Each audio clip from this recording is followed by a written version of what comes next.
and welcome back to my channel. My name is Austin Betha. If today is the first time here, you are most definitely welcome. Please do also hit the subscribe button before you leave, and also give this video a very big thumbs up at the end if you enjoy watching it. Okay guys, today happened to be the 9th episode of the Mercy and Ike show, and I must say that this relationship at this point, I don't know if it's going to work. I don't know if they're just trying to patch things up. I'm really not sure how to feel about their relationship, but regardless of what I feel about their relationship, let me give you guys a breakdown of what happened on today's episode. Okay, now the first thing that opened to us today was in Mercy's house. Clearly Mercy had her friend stay over at her place. Her friend's name is Sasha and she lives in Abuja. You know, when they woke up, they tried to catch up on stuff on Instagram and, you know, social media in general. They also had a conversation about ladies working on their body to get that perfect hourglass shape. Actually, her friend was the one that started the conversation. You know, that one was talking about, you know, getting something done. I'm not really sure what it was, but she mentioned taking off her braces and also going for, guys, I can't remember the name, so I'm not going to say rubbish here. And then Mercy was like, look, I actually think that you can work on your lip, you know, for you to have a fuller lip and all of that, that there's nothing wrong with that. You know, Mercy went on to say that, oh, she doesn't see anything wrong with anybody working on their body, but that the only problem she's having is the fact that people are quite ignorant of the difference between silicone and liposuction.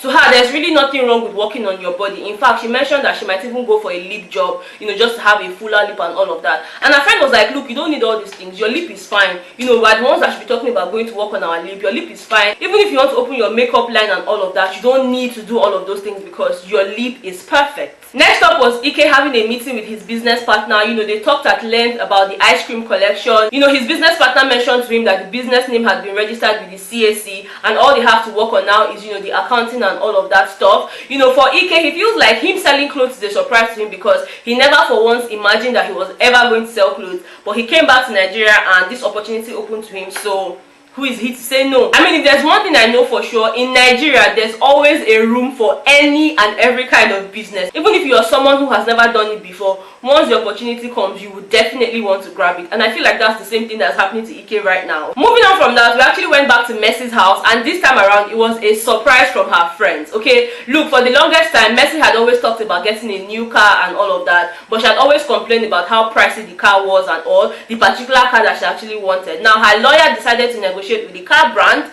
and you know, he told them that, oh, Mercy is actually very influential, you know, she can help you sell your brand well. In fact, she can sell you. This was exactly the same way Mercy pointed at us. She was like, I can sell you as well. So the car brand decided to work with her. I'm sure they came to a conclusion, they negotiated, you know, decided on how well they worked together, and just like that, she had a brand new car. But the way the car was presented to her was the actual surprise, you know, because she was inside her house and her PA came to call her that her manager wants to see her outside. You know, when she stepped outside, she met her friends there with bottles of champagne, you know, just, you know, pouring it everywhere and telling her congratulations. She was actually very surprised and happy at the same time. So congratulations to Mercy on her new car, even though it's no more new because again, she's been driving the car for a while now. I mean, they filmed this whole scene a while back, way before AMVCA, so you can imagine how long she has had the car for. Now, still in Mercy's house, we saw where she was having a conversation with her PA, and her PA was like, she had a couple of meetings lined up for the day, including a meeting with Swanky Jerry. Of course, they had to talk about the AMVCA awards night and, you know, her dress and all of that stuff. So after they had that conversation, Mercy went over to the kitchen to meet up with her sister Promise. You know, Promise was making, I don't know if it would be dinner or lunch, but she was sure cooking something. And you know, while they were having a conversation, Mercy began to rant. And let me just tell you, the reason she was ranting came as a surprise to me because, again, when Mercy went to London, there was a lot of uproar on social media. Oh, she's in London, she's with another guy, she left Ike in Nigeria, she's loose, she's this, she's that. Meanwhile, this same Ike that was championing this whole conversation on social media went to London. Not that he just went to London on his own. He went to London with a South African woman. Now, it's not just any South African woman. A South African woman that has a baby. I don't understand. Ike, please come and explain. Now, at this point, I don't really know the motive behind Ike's actions, okay? I don't know if he's trying to get back at Mercy. Like, I have no idea why he's doing the things that he's doing because obviously, those pictures surfaced online and of course, people started the conversation again. And the annoying thing about this whole thing is that some people were actually cheering him on social media. And you know, when Mercy was having this conversation with her sister, she was like, look, I don't understand. This same London that I went to is the same London that Ike has gone to now with a woman who even has a child and nobody is saying anything about it. And according to her, the society is hypocritical. You know, they support when men, you know, do all of these things outside of their relationships, but when it's a woman, it becomes a crime. She doesn't understand why people were attacking her, but now that it's Ike's turn, nobody is saying anything about it. And all this while Promise was just there. She was like, look, at this point here, you're the one that is giving Ike the chance to behave anyhow to you. I'm sorry for you. I'm sorry for you. I've told you I don't even want to have anything to do with you and this Ike's relationship. Anything you want to do, do it. If you want to stay there, anything you see, you take. You know, because at this point, I'm not getting anything talking about that boy, so I'm not interested. In Mercy's words, she said that her relationship with Ike is becoming really toxic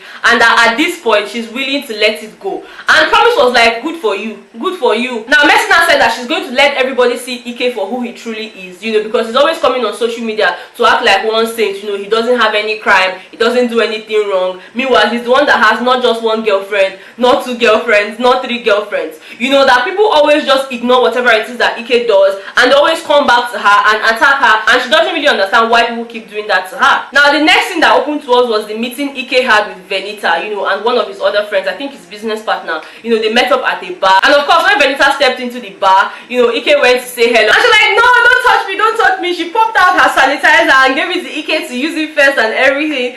Bbnaija is just so dramatic, guys. I don't know how else to explain her, but I must say that I really like the kind of advice she gave to Ike today, because again, Ike mentioned that he sees Bbnaija as a big sister and that they are also collaborating together on the ice cream collection and all of that. So when they started talking, they talked about his stay in London, they talked about the ice cream brand and all of that, and Bbnaija was like, look, you did not plan this your London trip well. If you had told me in time, I would have tried to arrange for a meet and greet, you know, where you introduce the ice cream brand and all of that. You know, they just talked business for a while before they now moved over to the whole social media drama about his own trip to London and him going there with a South African woman who actually has a baby. And then Bbnaija was like, look, I warned you. I warned you, you will not listen. Karma is a bitch, okay? There's no way you can treat somebody in a particular way and expect to go scot-free like that. You know, so they kept on talking and talking, and she asked Ike a very important question. Ike, what do you want? Okay, what do you want with this relationship? Do you want it to work? Are you tired of the relationship? What exactly do you want? And then Ike said that at this point, he just looks at Mercy like someone he can do business with. Nothing more, nothing less. And then almost immediately, Bbnaija countered Ike. She was like, look, you are lying. You know that you like Mercy. You know that you cannot do without her. And I bet it with you that you cannot stay away from her even for 1 month. You cannot. Let us bet. I think she even suggested that they bet with a certain amount of money. And Ike was like, no, that's not true. Because this girl is someone that I was willing to marry. And Bbnaija is like, what do you mean was willing? Are you saying that you don't want to marry her anymore? And then he was like, how can you even marry someone that always comes up with different issues every day? If it's not one problem today, it's another one tomorrow. Bbnaija now told him that all of these things are noise. Okay, that if he wants to be with her, he should try and make it work, because at the end of the day, him saying that he's just looking at Mercy like someone he wants to do business with and all of that doesn't make sense, because again, you're in a relationship with her and you're making money from the relationship. So there's no such thing as just seeing her as someone you want to do business with. You know, so if you really want to be with her, you have to work for it, you have to fight for it, you have to pay the price to make the relationship work. And you know, almost immediately it seemed like he felt remorseful about the whole thing he had said, and you know, he was like, oh, I'm going to try and make it work, I'm going to talk to her, and we're just going to try and take this thing to the next level and see how we can shut out all of the noise and all of that. See, at this point, I just feel like they just come on air. Today they'll say A, tomorrow they'll say Z. So sometimes when they say things like this, it doesn't really align well with me. I don't really understand where they are coming from. I don't really know what this relationship is about. So guys, let me know what your thoughts are in the comment section, because that's about it for today's episode. Of course, they showed us a preview into next week's episode, and it was a family meeting. Now when I say family meeting, I was seeing old men and old women there. I don't know if they're from Ike's side, I don't know if they're from Mercy's side, but it was more of a meeting where they got to talk about their relationship and, you know, maybe taking it to the next level. Because according to what Ike was telling Mercy, it was like, look, the meeting is just for us to talk about our relationship and let our family people know where we stand, you know, if we're going to take it to the next level, if we're going to talk about marriage and all of that stuff. So at this point, I'm just going to wait for next week, because Mercy even mentioned something. She said something about gold digger, you know, so I don't really know what this whole gold digger word was doing in that meeting, but I really cannot wait to find out next week. So stay tuned, because I will definitely bring you guys the news. Alright, thank you guys so much for watching this video. If you enjoyed watching it, please do not forget to give me a very big thumbs up, subscribe to my channel if you haven't subscribed, and I'll see you guys in the next one. Bye.